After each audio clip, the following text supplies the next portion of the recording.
Hello viewers, I doctor SBK Lal welcome you all in my YouTube channel. मेरे YouTube channel में आपका बहुत बहुत स्वागत है।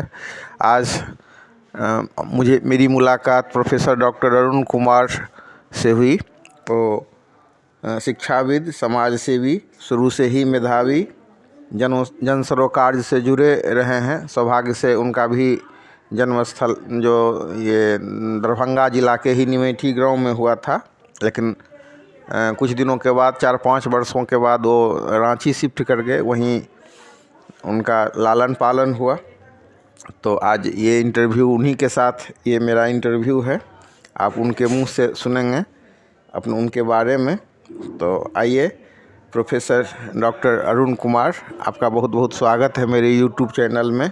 हम आपसे जानना चाहेंगे कि आपका मतलब जन्म स्थल, आपका जो लालन पालन, प्रारंभिक शिक्षा, इस सब से के बारे में हम आपसे जानना चाहेंगे। तो आइए प्रोफेसर डॉक्टर अरुण कुमार। धन्यवाद शशिभूषण जी। मेरा जन्म दरभंगा जिला के निमेठी ग्राम में हुआ था 1960 में, और मैं जन्म के जस्ट बाद मैं रांची चला गया, क्योंकि मेरे पिताजी रांची में ही रहते थे। केवल जन्म के समय ही मैं निमेठी दरभंगा में आया था, उसके बाद फिर रांची चला गया। रांची में ही मेरा पूरा पालन पोषण हुआ, नर्सरी से लेके पूरा MA PhD तक मैं वहीं पर किया हूँ। मेरा बाल्यावस्था में मैं एक प्राइवेट स्कूल में, जो रंगलाल जलान हुआ करता था, मैं उसी से 6-7 तक मैं वहाँ पढ़ा हूँ। उसके बाद मेरा एडमिशन एक क्रिश्चियन स्कूल, माइनॉरिटी का स्कूल था, सेंट एलोइस स्कूल, जो नामी ग्रामी था उस समय के हिसाब से। तो मैं वहीं से मैट्रिक पास किया। उसके बाद मैं रांची कॉलेज से स्नातक, इंटर, स्नातक और स्नातकोत्तर किया। मेरा ऑनर्स विषय वनस्पति शास्त्र था। वैसे तो मैं इंटरमीडिएट में एक्स्ट्रा सब्जेक्ट में मैथमेटिक्स भी रखा था, लेकिन मैं बायोलॉजी को ही ऑप्ट किया, और बॉटनी से ऑनर्स करने के बाद MSc में मेरी एडमिशन हुई।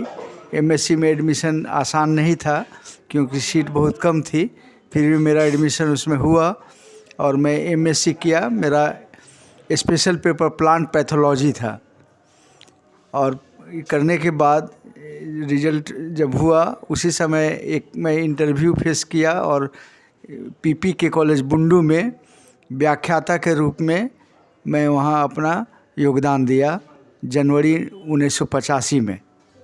मैं उस समय से कंटिन्यू उसी कॉलेज में रहा, और इसी बीच में 88 के आसपास में मैं PhD के लिए इनरोल हुआ। सर्विस करते हुए मेरे गाइड डॉक्टर महेंद्र प्रसाद थे, जो PG डिपार्टमेंट के head of the department, university professor थे वो। उन्हीं के अंडर में मैंने अपना रिसर्च वर्क किया। मेरा अपने गाइड के बारे में थोड़ी सी जानकारी देंगे? हाँ, डॉक्टर राजेंद्र प्रसाद के वो दामाद थे, पोती दामाद, जो बहुत बड़े विद्वान थे। माने 1 to 10 जो बैक्टीरियोलॉजिस्ट इंडिया के थे, उसमें से एक वो भी थे, जिन्होंने जर्मनी जाके अपना PhD डिग्री हासिल की थी। वहीं पर उन्होंने रिसर्च किया था, और उनका जितना थीसिस का सभी पन्ना इंटरनेशनल जर्नल में छपा हुआ था। बहुत ही योग्य विद्वान थे वो, अपने ही तरह के लोगों को ही अपने अंडर में रिसर्च करने के लिए देते थे। तो मुझे माने बहुत मुश्किल से उन्होंने बोला कि नहीं, तुम कर सकते हो, इसलिए मैं तुम्हें दूंगा, लेकिन मैं एक टफ़ टॉपिक दूंगा तुम्हें। तो हम बोले कि सर ठीक है, मैं आपका निर्देशन में मैं कर लूँगा। तो मैं सेंट लुइस का प्रोडक्ट था, इसीलिए वो बोले कि नहीं, तुम कर सकते हो, इसलिए तुम करो। तो मेरा टॉपिक था protein metabolism in cabbage seedling infected with Xanthomonas campestris PV campestris. Actually में बंधा गोभी में एक बैक्टीरियल डिजीज़ होता है, तो वो बैक्टीरिया का नाम है जैंथोमोनस कैम्पेस्ट्रिस PV कैम्पेस्ट्रिस। तो उसी के द्वारा मैंने उसमें प्रोटीन प्रोफाइल निकाला, प्रोटीन मेटाबॉलिज्म पर पूरा काम किया। और 93 में मैंने अपना थीसिस सबमिट कर दिया और 94 में मेरा रिजल्ट हो गया था। तो मैं उन्हीं के निर्देशन पे, तो ये पीएचडी करने में मेहनत मेरा, लेकिन निर्देशन हमारे गुरुजी डॉक्टर महेंद्र प्रसाद की थी। मैं उनके लिए भी बहुत आभारी हूँ, क्योंकि उन्होंने जिस तत्परता के साथ मुझे कराया और बहुत कुछ सिखाया कि किस तरह से लोग करता है। क्योंकि मैं जब थोड़ी सी गलती भी करता था तो मुझे याद है कि वो मुझे अपने घर में, माने जब मैं चेक कराने के लिए जाता था उनके यहाँ पे, तो थोड़ी सी गलती होती थी तो थोड़ा सा बीपी उनका हाई हो जाता था कि गलती कैसे किया है, कैसे राइटिंग में गलती हुआ है, तो थोड़ा सा अधिक बिगड़ते थे। सुनने में आया है कि वो बहुत ही सिलेक्टेड शिष्य को ही निर्देशन करते थे पीएचडी के लिए। फिर आपको ऐसे सौभाग्य कैसे प्राप्त है उतने लब्ध प्रतिष्ठित जो माननीय विद्वान थे उनके साथ, उनके साहचर्य में ये शोध कार्य करने का? मेरी शिक्षा के आधार पे, मैं सेंट लुइस का प्रोडक्ट था, तो जान रहे थे कि ये सब अच्छा स्टूडेंट यहाँ का होगा। और मैं बॉटनी ऑनर्स से ही था, वो बॉटनी के प्रोफेसर थे, तो वे मुझे अपने आप विशेषकर जानते थे मेरे बारे में कि ये कर सकता है, क्योंकि गुरु से कुछ भी छिपा नहीं रहता है। तो इसीलिए मुझे उन्होंने बोला कि ठीक है तुम मेरे अंडर में करो। तो मुझे करने के अवसर प्राप्त हुआ और मैंने करके दिखाया उनको। बहुत ही डिफ़िकल्ट सा टॉपिक का नाम लगता है, थोड़ा सा एक बार और दोहराने की कृपा करेंगे? Protein metabolism in cabbage seedling infected with Xanthomonas campestris PV campestris. इसका क्या माने होता है इसका? तो प्रोटीन मेटाबॉलिज्म माने प्रोटीन का क्या, माने बैक्टीरिया के द्वारा इंटरेक्शन के द्वारा प्रोटीन पर क्या असर पड़ रहा है, उसका मेटाबॉलिज्म में क्या चयापचय होता है, उसमें क्या डिफरेंस हो जाता है बैक्टीरिया के कारण। और बीमारी जो होती है, एक्चुअली में मैंने तीन वैरायटी लिया था कैबेज का। एक था रेजिस्टेंट वैरायटी, एक था ससेप्टेबल वैरायटी और एक था मॉडरेट वैरायटी। तो ये तीनों में उसका क्या इंटरेक्शन है बैक्टीरिया का, उसके बारे में मुझे देखना था कि इस बैक्टीरिया के द्वारा प्रोटीन में क्या अंतर होता है नहीं होता है, इसके बारे में। तो मैं इसका निकाला है उसका protein profile. Protein profile means होता है कि बैक्टीरिया का मोलिकुलर वेट के हिसाब से, माने कौन सा प्रोटीन प्रोड्यूस होता है ड्यू टू बैक्टीरिया और कौन सा माने उसका कंजम्पशन होता है बैक्टीरिया के द्वारा, तो किसके कारण रेजिस्टेंट हो रहा है, किसके द्वारा नहीं रेजिस्टेंट हो रहा है। एक्चुअली में जीन के द्वारा ही प्रोड्यूस होता है एंजाइम, जो रिस्पॉन्सिबल होता है पैथोजेनिसिटी का, यानी बीमारी फैलाने का या बीमारी नहीं फैलाने का। रेजिस्टेंस भी होगा तो उसके कारण माने वो एंजाइम एक्टिवेट होता है, माने डीएनए एक्टिवेट होता है और एंजाइम प्रोड्यूस करता है। वो एंजाइम के द्वारा ही, के कारण ही वो रेजिस्टेंट वैरायटी बनता है या ससेप्टेबल वैरायटी बनता है या वो। तो ये तीनों का हमने प्रोटीन प्रोफाइल निकाला था, जो कि एक लंबा एक्सपेरिमेंट था, बहुत ही मुश्किल था। मुझे रात में लैब में ही रहना पड़ता था, करीब महीना भर मैंने रात में वहीं रह, मैंने सुबह में नाश्ता लेके जाता था और रात दोपहर में कोई खाना या शाम में पहुंचा देता था घर से, और मैं दिन रात मैंने वहीं पर लैब में, क्योंकि हर थोड़ा देर पर रीडिंग लेना होता था दिन रात कंटिन्यू। इसमें जेल इलेक्ट्रोफोरेसिस के बारे में के द्वारा, तो उसमें होता है प्रोटीन मोलिकुलर वेट का सेपरेशन, उसका फिर उसका मेजरमेंट, उस मेजरमेंट के आधार पर पता चलता है कि कितना मोलिकुलर वेट का प्रोटीन हेल्दी कंडीशन में है, इन्फेक्टेड कंडीशन में है और अलग अलग वैरायटी में है। तो उसको मैंने सेपरेट किया और निकाला कि माने सर्टेन प्रोटीन है, दे आर माने that is responsible for the susceptibility और रेजिस्टेंस और मॉडरेट ससेप्टिबिलिटी। तो ये मैंने निकाला था। तो जब मेरा वाइवा एग्ज़ाम हुआ था तो बाहर दूसरे यूनिवर्सिटी से आए थे, तो वो तो अपना क्वेश्चन सब सेट करके आते हैं कि मैंने पूरे थीसिस से मैंने सबका अच्छा जवाब दिया। तो वो बोले कि तुम डीएससी के लिए क्यों नहीं अप्लाई किया था, क्योंकि तुम्हारा बहुत अच्छा वर्क है इसमें, थोड़ा सा एक्सटेंसिव, थोड़ा सा और 1-2 चैप्टर और लगता तुमको डीएससी का डिग्री मिल जाता। तो मैंने उन्हें कहा सर मुझे तो विश्वास नहीं हो रहा था कि मेरा पीएचडी डिग्री भी होगा, क्योंकि ये रिसर्च के दौरान बहुत व्यवधान भी आ जाती थी और वो व्यवधान के कारण लगता नहीं था कि मेरा ये कंप्लीट होगा, क्योंकि एक्सपेरिमेंट बहुत बार फेल हो जा रहा था, कभी इंटरप्शन ऑफ द इलेक्ट्रिसिटी इस सब के कारण। तो जब भी एक कुछ गड़बड़ हो गया तो एक्चुअल में होता था कि जैसे 12 घंटा में रीडिंग लेना है, 14 घंटा में 18 घंटा में लेना है, इस तरह का घंटा वाइज था। तो मान लीजिए कि हमने लीप में बैक्टीरिया को इनोकुलेट किया, इंजेक्ट कर दिया है, तो उसका तो टाइम अचानक बढ़ते चला जा रहा है और बिजली मान लीजिए ख़राब स्थिति है, लाइन कट गई है और डीपी वेकेशन और समर वेकेशन में मैंने काम किया है उस दौरान, तो फिर कोई ठीक करने वाला भी नहीं, तो पूरा एक्सपेरिमेंट हो जाता था फेल, मेरा समय बर्बाद हो जाता था। इस तरह से मैं भी परेशान हो गया था, लेकिन तकदीर साथ दिया, फिर नेक्स्ट बार करके मेरा सब। आपका मानना क्या है कि अभी जो नए रिसर्चर हैं उनके साथ अब उतनी कठिनाई नहीं होती है, या आपका टॉपिक ही इतना कठिन था इसीलिए इतनी कठिनाई हुई? नहीं, एक्चुअली में जिस फेज में मैंने किया था उस समय में रांची यूनिवर्सिटी में उतना अधिक फैसिलिटी नहीं थी। एक छोटी सी बात है कि माइक्रो पिपेट एक होता है जिसमें μml लिया जाता है। वो था कि माने एक बूंद ज़्यादा पड़ जाने से, एक बूंद कम पड़ने से माने जो जेल बनता है प्रोटीन के लिए, इलेक्ट्रोफोरेसिस के लिए, वो जेल या तो लिक्विड ही फॉर्म में रहेगा या तुरंत माने हो जाएगा जेल के रूप में। तो उसमें एकदम एक्यूरेसी चाहिए, तो वो एक्यूरेसी के लिए हम लोगों के पास वो मशीन नहीं थी, जो कि माने माइक्रो पिपेट एक होता है जो अब देखते हैं कि मिलता है, और दूसरा और सुविधाजनक हो गई है। तो हम लोगों ने किया, उसको मैनिपुलेट करके बनाना पड़ा कि इतना ड्रॉप डालने पर माने उसके लिए हम लोगों को सेट करना पड़ा उसका मीटर कि इतना डालने पर माने होता है, वो अंदाज से करना पड़ा।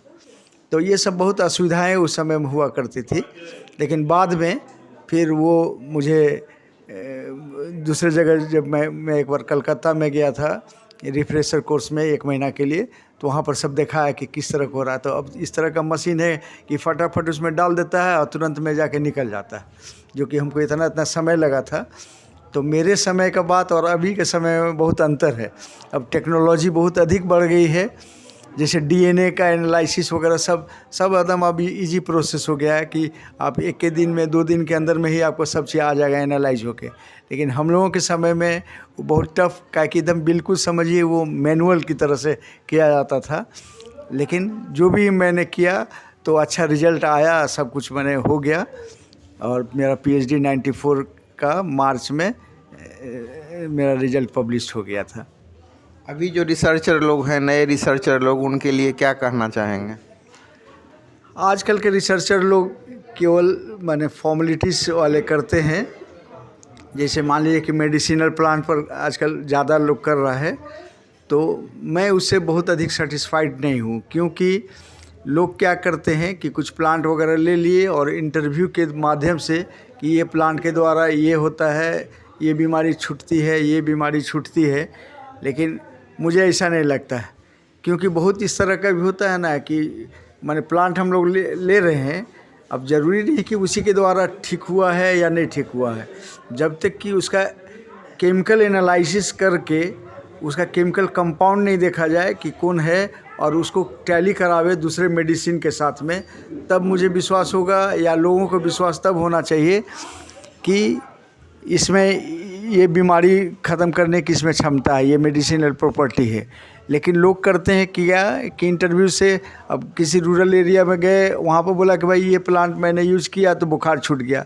तो बुखार तो माने अपने आप भी, अगर कोई दवा आप नहीं खाएं तो भी अपने आप 2-3 दिनों में इम्यून सिस्टम डेवलप कर जाता है और उसका माने ख़त्म हो जाता है। लेकिन पब्लिक ट्रायल से तो आप समझ सकते हैं, बहुत सारे आदमी पर अगर एक ही हर्ब्स का ट्रायल हो तो ट्रायल के माध्यम से भी तो उसका सत्यापन हो सकता है। इसके बारे में आपका क्या विचार है? हाँ, हो सकता है, लेकिन कन्फर्म हम लोग साइंटिस्ट हैं, तो साइंटिस्ट केवल हम लोग उस डाटा के आधार पर ही नहीं कर सकते हैं, उसका हमको केमिकल एनालिसिस के आधार पर ही हमें करना पड़ेगा कि हमको वो प्रूफ देना पड़ेगा कि इसमें ये केमिकल है इसलिए ये हो रहा है। क्या कि वो तो लोग माने एक साइकोलॉजिकली भी लोग ठीक हो जाता है। बहुत दवा आप खाएं और आप में उसमें कुछ भी नहीं रहे, आपको कहा जाता है हाँ इसका दवा दे रहे हैं, तो साइकोलॉजिकली भी लोग अपने आप में ठीक हो जाता है, लोग अपने में फील करने लगता है ठीक है, तो ठीक हो जाता है। आजकल कुछ विद्वान लोगों का मानना है कि साइंस के अध्ययन के प्रति लोगों का रुझान घटा है। आपका भी ऐसा ही मानना है? नहीं, ऐसा नहीं है। हाँ, लेकिन कुछ थोड़ा सा रुझान घटा है, क्योंकि बहुत आजकल माने उससे बहुत लोग लाभान्वित नहीं हो पा रहे हैं। साइंस में उसी समय तक लोग रखता है, इंटरमीडिएट तक, जिसको इंजीनियरिंग में जाना है, मेडिकल में जाना है, या किसी को प्रोफेसर मान लीजिए किसी विशेष सब्जेक्ट में बनना है, तो उसके लिए, या टीचिंग जॉब में साइंस टीचर बनना है तो वो ऑप्ट करता है। और दूसरा जिसको इंटरेस्ट है कि हमें साइंस, क्योंकि लोगों की रुचि अलग अलग होती है, किसी को आर्ट्स पढ़ने की रुचि, किसी को साइंस में मन लगता है तो साइंस पढ़ता है, तो घटी नहीं है। लेकिन आजकल लोग नौकरी के तलाश में ही लोग जाते हैं, तो नौकरी के तलाश में तो जो क्रीम लेवल तक है, तो जो इंजीनियरिंग मेडिकल तक में है तो इंटर तक सब पढ़ते हैं और कहीं चले गए, और नहीं तो फिर लोग यूपीएससी बीपीएससी सब की तैयारी करने के लिए लोग आर्ट्स में शिफ्ट कर जाते हैं। तो रुझान नहीं घटी है, बात है कि फ्यूचर अपना देखता है, तो फ्यूचर के आधार पे लोग देखता है कि हमको यूपीएससी करना है तो आर्ट्स विषय सस्ता हल्का लगेगा, ये सब है। तो लोगों का थिंकिंग है, ऐसे सभी सब्जेक्ट बराबर हैं, कोई भी पढ़ने से अगर उसमें अगर इंटरेस्ट है, उसका गहन स्टडी किया जाए और देखेंगे तो जो डिग्री मिलती है तो वो सब समान सबके लिए बराबर रहती है। तो लोगों का इंटरेस्ट पर डिपेंड करता है। तो रुझान घटी भी नहीं है, ऐसी बात नहीं है कि घटी है, लेकिन आर्ट्स सब्जेक्ट में ज़्यादा लोग स्टूडेंट एडमिशन लेते हैं।